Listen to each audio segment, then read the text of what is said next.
இக்கிகை. இந்த வார்த்தையை இப்போ நம்ம எல்லாரும் கேள்விப்பட்டிருப்போம் இல்லையா?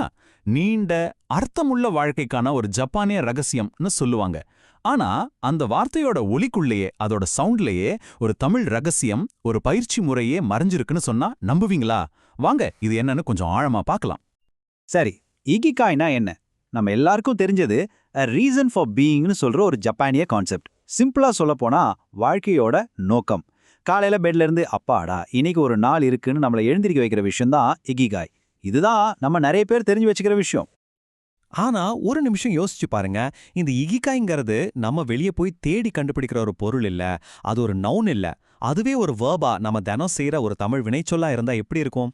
ஆமா, அந்த வார்த்தையோட சவுண்டே அது எப்படி பிராக்டிஸ் பண்றதுன்னு சொல்லி கொடுக்குது. இதுதான் இந்த ஆய்வோட கோர் ஐடியாவே. சரி, அப்போ இகிகைக்கான இந்த புது கோட்டை இப்போ ஒன்னொன்னா டீகோட் பண்ணி பார்க்கலாம். ஒரு விஷயம் தெளிவா சொல்லிடுறேன், இது எதுவும் ஒரு வரலாற்று உரிமை கோரல் கிடையாது. ஆனா இது ஒரு ஆழமான, ஒரு பவர்ஃபுல்லான பிலாசபிக்கல் ரீஇன்டர்பிரேஷன். இந்த விளக்கத்தோட மையத்துல இருக்கிறது யோகாங்கிற ஐடியா தான். யோகான்னு சொன்ன உடனே நம்ம நினைக்கிறது ஆசனாஸ், எக்ஸசைஸ். ஆனா அது மட்டும் இல்ல. யோகாவோட உண்மையான அர்த்தம் என்னன்னா ஒன்றிணைத்தல், யூனிஃபிகேஷன். சரி, எதை ஒன்றிணைக்கிறது? அங்கேதான் இகிகாயோட ரகசியமே இருக்கு. இகிகாய் இந்த சவுண்ட நாம 3 பாகங்களா பிரிக்கலாம்.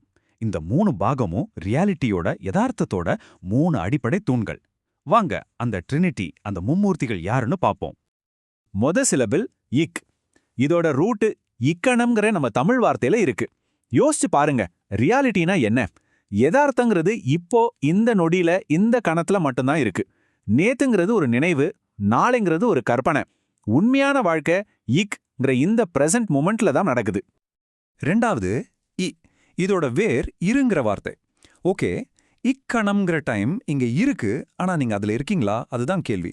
உங்க உடம்பு இங்க இருக்கலாம், ஆனா மனசு எங்கேயோ அலைப்பாயும் போது நீங்க உண்மையாவே அங்க இருக்கல இல்லையா? சோ உங்க முழுமையான கவனத்தையும் உங்க பிரசன்ஸையும் அந்த இக்கணத்துக்குள்ள கொண்டு வர்றது தான் இ. மூணாவது ஃபைனல் பார்ட் கை. இதோட ரூட் நம்ம கை. கைனா என்ன? செயல், ஆக்ஷன், சர்வீஸ்.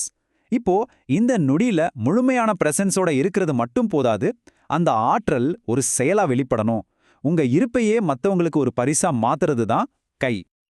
இங்க இருக்கிற இந்த டேபிளைய பாருங்க. இந்த மும்மூர்த்தி கான்செப்ட சூப்பரா சுருக்கமா காட்டுது. ஈக்குனா காலம், அதாவது நிகழ்காலத்துல இருக்கிறது.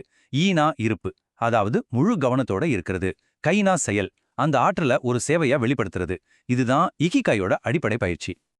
சரி, இந்த 3ஐயும் எப்படி ஒன்னா சேர்க்கறது? இதை எப்படி பிராக்டிஸ் பண்றது?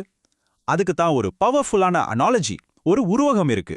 அதுதான் சித்தர் ஊசி முறை. வாங்க அதை என்னன்னு பாப்போம். இந்த கோட்டை கொஞ்சம் கவனிங்க, ரொம்ப முக்கியம்.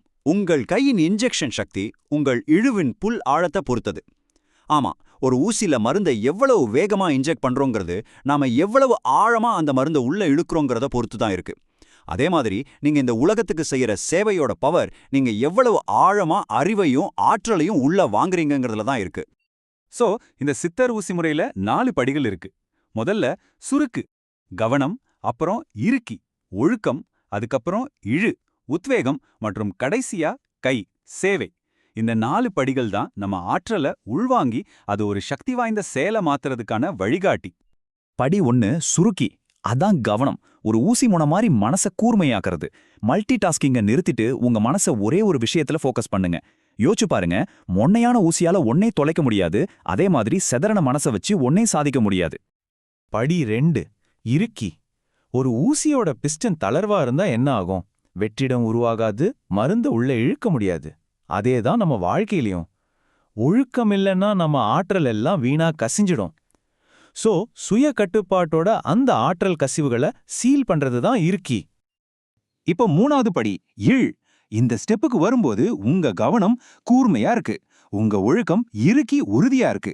இப்போ நீங்க பிரபஞ்சத்துல இருந்து அறிவையும் ஆற்றலையும் உத்வேகத்தையும் இதை எல்லாத்தையும் உங்களுக்குள்ள ஆழமா இழுக்க தயாரா இருக்கீங்க. இதுதான் உண்மையான கற்றல், உள்வாங்குதல். கடைசியா மிக முக்கியமான படி கை.